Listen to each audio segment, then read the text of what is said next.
ధన్యవాదాలు మాత. ఇలాంటి చదువు ఇంటికి వెలుగు అంటారు.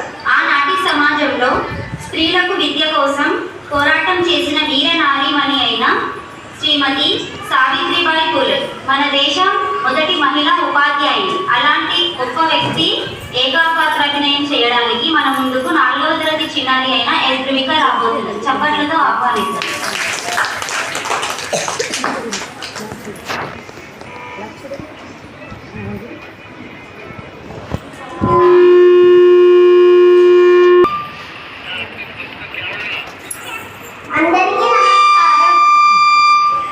అందరికీ నమస్కారం.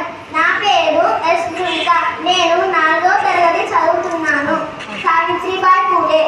నా పేరు సావిత్రిబాయి పూలే. మనకి ఒకే ఒక శత్రువు ఉన్నాడు. ఆ శత్రువు పేరే అజ్ఞానం. విద్యావంతులమై ఆ శత్రువుని తులముట్టడించడమే మన లక్ష్యం.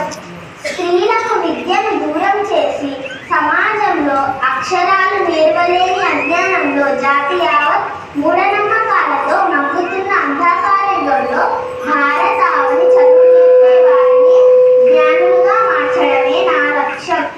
9 ఏళ్ల ప్రాయంలో 12 ఏళ్ల జ్యోతిరావుతో బాల్య వివాహం. కానీ మా ఇద్దరి సహచర్యం మానవ జాతికి బాటలు వేసింది.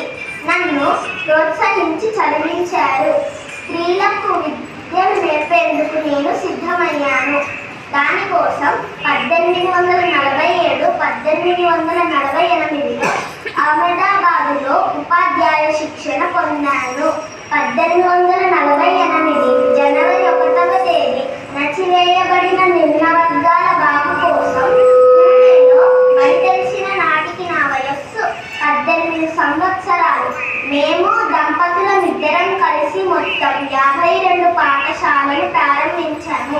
ఆనాడు బడి పెట్టడం అంటే అణగారిన ప్రజల కోసం, అంటే కత్తి మీద సాము లాంటిది. ఎన్నో దాడులు, అవమానాలు జరిగాయి.